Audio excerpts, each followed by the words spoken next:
Hello again, everybody. This is Sam and Andy with WeTalkSports Week 4 wrap-up and some fantasy talk mixed in of the NFL. So let's get to it. Sam, how you doing today? Good. All right. Man of many words, Sam is. We're going to start off with the Thursday night game last week, which had the Seahawks facing the Cardinals, and the Seahawks won 23-20. There's really not much to talk about in that game, Sam. You got any feedback on that game? No? All right. The only thing I'll share that might be of relevance is Trey Benson came out of that game surprisingly, not just a little dinged up, but he's actually was put on IR. So the Cardinals are going to the scrap heap for running backs this coming week. Remains to be seen how exactly that's going to work out, but they brought Michael Carter back from there. I think he might have been on their practice squad if he was in the NFL at all. I would stay away from that running game till we see how that shakes out, but they've been snake bitten a little bit there with Connor going out the week before that. All right, let's move on. We got the Chargers facing the Giants, and many people who are in survival pools picked the Chargers in this one, thinking easy win against the Giants. Jackson Dart's first start. But picking a West Coast team to go to the East Coast and play an early game on a Sunday morning is never a good idea in a survivor pool, and that's exactly what happened here. Giants win 21-18. Jackson Dart wins his debut. Looked good running the ball. Did not look good throwing the ball. And the biggest news out of this game is Malik Neighbors tore up his knee and is out for the year. So short-term win for the Giants. Can they win again without Malik Neighbors? They're already super thin at the wide receiver position. They had a lot of sort of secondary kind of receivers that benefited from having Malik Neighbors in there. Now without Malik Neighbors, they're going to have to win with running the ball, trusting their rookies, Scadaboo and Jackson Dart. Chargers, who were rolling, took their first loss. Really kind of surprising game plan on their part. Didn't really get the passing game going as it was sort of rolling the first 3 weeks of the season. So curious to see. I think that's a East Coast morning game hangover type game. I think they'll be fine. Sam, anything to share on that game? Jackson Dart looked very good running the ball. Amarian Hampton looked very good running. And Jackson Dart looked decent passing, but I think they need to let him pass more and work out some of his passing. All right, let's move on to the game that happened in Dublin, Ireland. Vikings and Steelers. Steelers pulled this one out 24-21. Aaron Rodgers looks good enough. I think, the Steelers defense is usually pretty tough. They got their running game going with Kenneth Gainwell this week, and he's doing just enough to keep them in games. Vikings really, I think, missing Sam Darnold, probably kicking themselves a little bit. They let him go. They thought about signing Aaron Rodgers, didn't end up doing that, and so Carson Wentz was in the game. They really struggled. They had only 6 points, 2 field goals going into the fourth quarter of this one. Scored some points in the fourth quarter to make the game look close. But the reality is Steelers were in control all game long. They win 24-21. I think the Vikings have a really good team, but they don't have a quarterback. Carson Wentz is in it, and I'm not sure J.J. McCarthy, even when healthy, is it. Sam, what do you think about the Vikings and the Steelers? Well, the Vikings are playing in London again this week after playing in Dublin last week, and I think Carson Wentz, while he's a decent backup, I don't think he will be enough to keep them doing good and winning games. Maybe you'll see with the coaching there who revives Sam Darnold's career, and maybe is the reason that Daniel Jones is doing so good this year. Maybe he'll get good as it goes on. And J.J. McCarthy, I will say the one game I saw him play, he didn't exactly look great. Maybe just because it's the only game he played in a year, but I don't know. If he can even stay healthy, I don't know if he'll be that good of a quarterback. I agree with that. All right, let's move on to the Commanders visiting the Falcons. Last week we talked about Michael Penix and we wondered out loud, is this guy an NFL quarterback? He looked terrible in their previous game, but he came out looking sharp in this game, throwing the ball all over the field. He finally used Drake London. My fantasy team, he's been suffering all season, but finally had a good game. Commanders were still without Jaden Daniels. Looks like Jaden Daniels will be back this week.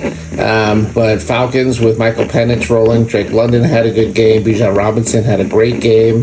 They come away with a 34-27 victory over the Commanders. Both teams sit now at 2-2. Sam, what do you got here? Bijan Robinson looked pretty good. Insightful. All right. Let's move on to the Saints at the Bills. Bills win this one 31-19. Josh Allen continues to roll. James Cook continues to roll. You look ahead at that schedule. There's a game, I want to say it's week 17, late in the year, that the Bills play the Eagles. And other than like a trap, unexpected, tough game, I don't know that they're going to lose this year. Sam, any thoughts on the Saints and Bills? Yeah, I think that the only game that the Bills will lose maybe is the Eagles game. They have a relatively easy schedule, partially just the fact that they're not a great conference exactly. You have the Miami Dolphins, who Tyreek Hill is now out for the year. Tua doesn't look great, and their whole team in general doesn't look great. You have the Patriots, who look kind of decent, but they're still not great, and the Jets, who also aren't great either. So yeah, not the toughest division in the world for the Bills. So Bills 4-0 now, Saints 0-4. You have to wonder, Spencer Rattler, he hasn't looked terrible, but they're 0-4. He hasn't done anything great. Can't get the ball downfield, it seems like. If they lose again this week to fall to 0-5, it might be time for Taylor Shuck to take over at the quarterback. We'll see. Speaking of quarterback changes, the Browns visited the Lions last week and got annihilated 34-10. After week one, where people were wondering if the Lions were okay because their offense and defense looked terrible, and their coordinators had gone on to get head coaching jobs with the Bears and the Jets. But since that game, the Lions have been rolling. The Browns have a pretty good defense, so giving up 34 points to the Lions offense is hitting on all cylinders. They got a lot of weapons there. Browns, on the other hand, look terrible. Joe Flacco did not play well and has been benched. And so the Dylan Gabriel era has begun. I'm skeptical that Dylan Gabriel is an NFL starting quarterback, but I don't know that they have any other choice right now. Notably, Joe Flacco is the number 2 still. Shedeur Sanders not elevated up at all. We haven't talked much about it on this show, but I'm even less optimistic that Shedeur Sanders could play in the NFL than Dylan Gabriel. So we'll see how that looks going forward. Sam, any thoughts on the Browns and the Lions? Joe Flacco did not look very good. Yeah? Yeah.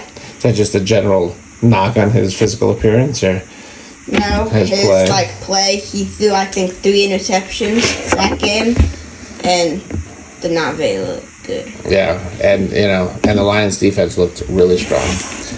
All right, let's move on. That was a bit of a blowout. We've been getting a few more blowouts this year than we're used to seeing in the NFL, with the Lions winning that one 34-10. And then you look at the Patriots-Panthers, and the Patriots blow out the Panthers 42-13. They got a special teams touchdown on a punt return. Drake May's looking good for the Panthers. Stephon Diggs had a breakout game, getting over 100 yards. And the question is that a sign of things to come? Is the Stephon Diggs that we're used to going to suddenly show up for the rest of the season? Or was that just a one-game wonder? And the Panthers just did not look good. Bryce Young did not look good. Their defense doesn't look good. Not much more to say there. Patriots 2-2, Panthers 1-3. Sam, anything to share? I don't know what happened with Bryce Young. He was looking good at the end of last season, and now he's just back to where he started. Yeah. Yeah, disappointing for them, for sure. A little surprising as well. All right, we're going to move on to a pair of undefeated teams coming into the game, the Philadelphia Eagles and the Tampa Bay Buccaneers. Philadelphia hasn't lost yet, and yet they also haven't looked good at the same time. They've been playing some tough teams, and this was another game where they won it 31-25, still just not throwing the ball, particularly downfield. Saquon Barkley's not having explosive plays like he did last year. They got a special teams touchdown in this game. They did a fake tush push for a quick touchdown. Tampa's working through some injuries. They got Chris Godwin back, but it was his first game back, so working out the cobwebs. But Mike Evans was out with injury. Now Bucky Irving is out with an injury. I watched sort of late in that game. He didn't quite look right. I don't know when the injury happened. But they're going to be likely missing him. They haven't officially said he's out or put him on IR, but it doesn't look likely that he'll play this week, considering he's been walking around in a boot and not putting any weight on his foot all week. Sam, anything to share about the Eagles and the Bucs? I don't really know what the Eagles their whole plan is. I've seen Devontae Smith has been getting the ball and Dallas Goedert have been getting the ball, but they just haven't been passing it all to A.J. Brown, their number one wide receiver. And I don't think he's particularly happy. It would be interesting to see if they would even consider maybe trading him if he requests one. And yeah. Yeah, I think that's a possibility. He just sent out a cryptic tweet this week that he says had nothing to do with the Eagles, but who knows what it really had to do with. All right, getting back to the idea of blowouts, and this one I would say is more of a throwback game of setting football back maybe about 100 years. The 0-3 Titans visited the 0-3 Texans, and it was 6-0 going into the fourth quarter. Texans on 2 field goals. This was an awful game to watch.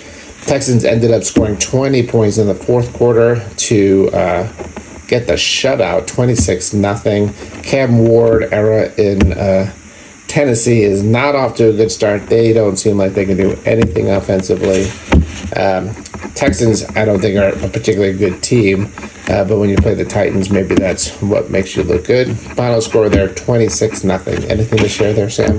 The Titans just did not look good. Cam Ward had like a press conference this week, and he did not seem happy with the current team, and yeah, it did not look good at all. Yep. All right, we had the Colts visiting the Rams. Both teams expected to compete this year for possible playoff and longer run. That was the case coming into the season with the Rams. They haven't let down. Culture, the surprise. People didn't have that kind of expectation. They started out 3-0. Daniel Jones has been playing really well. Danny Dimes. And this game was close throughout, but a late 88-yard touchdown catch by Tutu Atwell helps the Rams come back and win this game. And of note here, and I'll say this as somebody who has Daniel Jones in my fantasy team, Adonis Mitchell had a long touchdown catch that got fumbled at the goal line as he was trying to prepare his celebration, and he lost the ball. Possibly cost his team the game. Definitely cost me a lot of fantasy points. And then later in the game, he got called for holding on a long Taylor run that got pulled back. So Mitchell, hard to have a worse day than that, as he was, I'm sure, roundly booed by many for those two gaffes. Sam, anything to share? Puka Nacua had a good game. I think he might be the number one wide receiver in the NFL. He is having a great season. Close to it. Hard to argue with that. I think statistically he may be the top receiver in the league at the moment. All right, and I'll just quickly add, Matthew Stafford seems okay. We were maybe too worried about his back coming into the season. I stayed away from their offense because of that, and that may have been a bad decision. All right, we're going to move on to the Jaguars visiting the 49ers. Jaguars win this one on the road, 26-21. Brock Purdy did play in this game, but then got re-injured and is out again for this week. Jaguars surprisingly 3-1 now, and they're doing it on the heels of their defense. A lot of people thought with Liam Cohen that he could unlock the offense. Trevor Lawrence, that has not been the case. Their offense has looked terrible, but their defense has been so good. They're winning games. They are now 3-1. That's the first loss for the 49ers. 3-1 as well as they try to get through the slew of injuries they've been facing, and we'll have to do it again this week without Brock Purdy.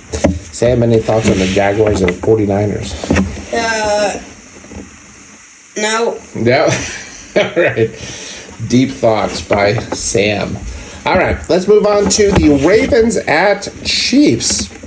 Ravens have had a tough schedule early on, but they've been in and probably should have won some of the games that they didn't win, particularly the one at Buffalo. Here, they never really got going. 37-20, the Chiefs suddenly look like they got it figured out.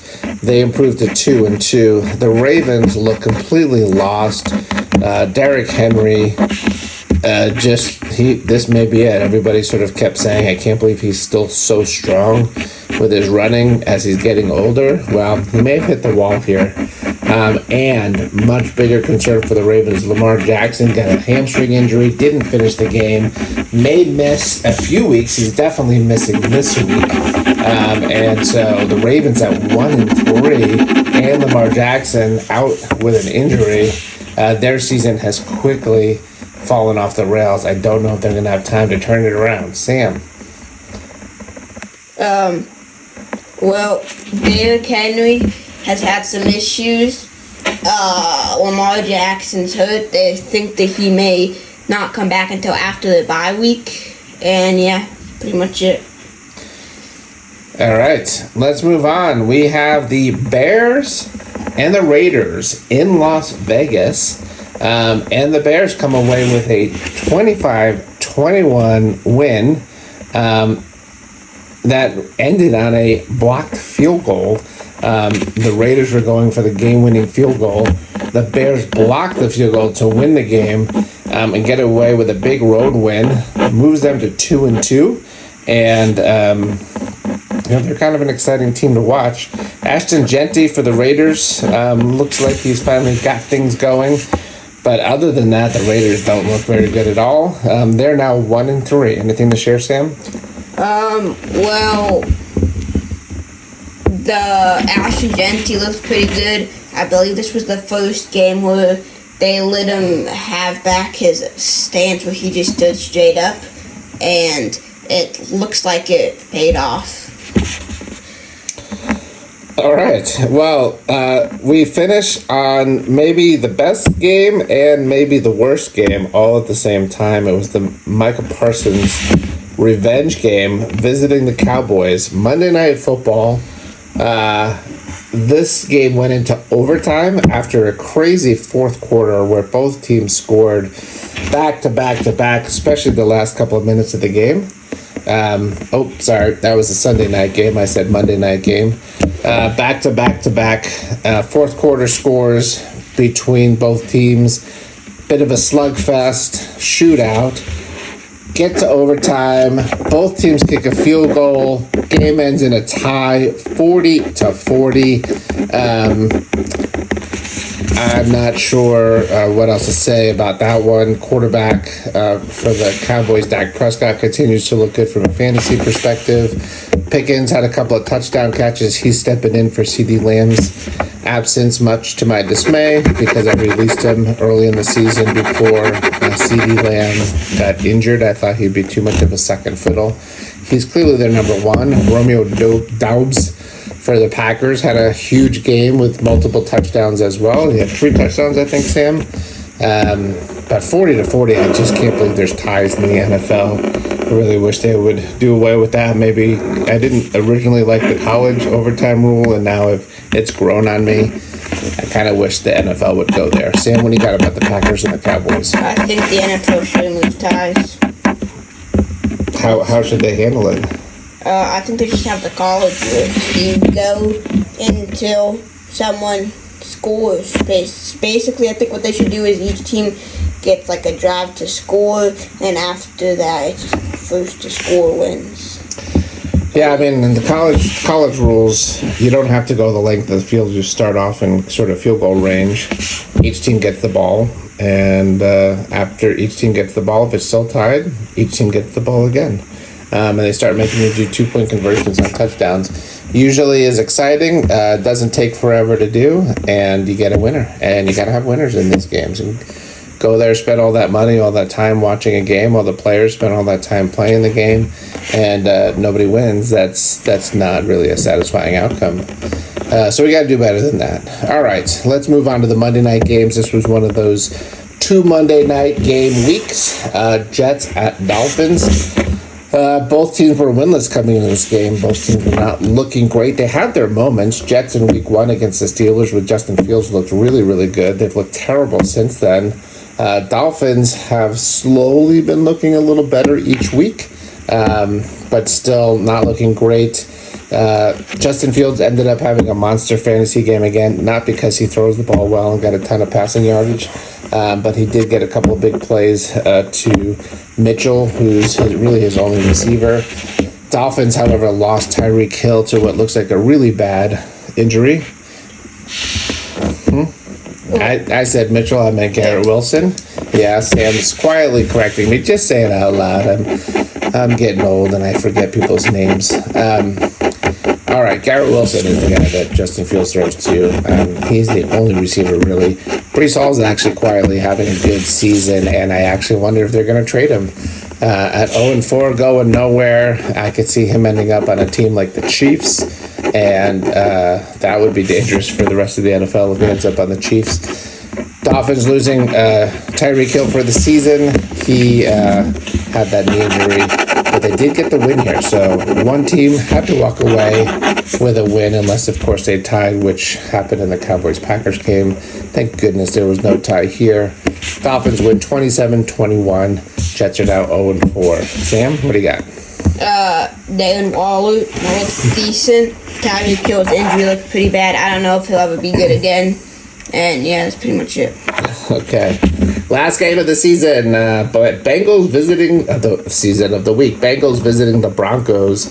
Not ever close. Final score was 28-3 Broncos. You'd think based on how the season's gone, the Broncos would have a better record and the Bengals would have a worse record, but they're actually both 2-2. So still a lot of season left for both of them. Broncos look good in all phases of the game. Bengals look terrible in all phases of the game. Jake Brown is not doing it for them without Joe Burrow. Their offensive line isn't getting it done. I don't see a lot of wins going forward for the Bengals. Sam, what do you got here? Bengals do not look good. Yeah, what do you think about your Broncos? Are they heading in the right direction? Yeah, I mean, they could be 4-0 right now if the Colts game didn't have that dumb penalty and the Chargers didn't get that field goal. They would probably be 0-4. I mean, 4-0. 4-0, yeah. Yeah, I mean, you reminded me they've won their 2 games against the Titans and the Bengals, 2 terrible teams from the same division, and the 2 losses were last-second field goals to the Chargers and the Colts.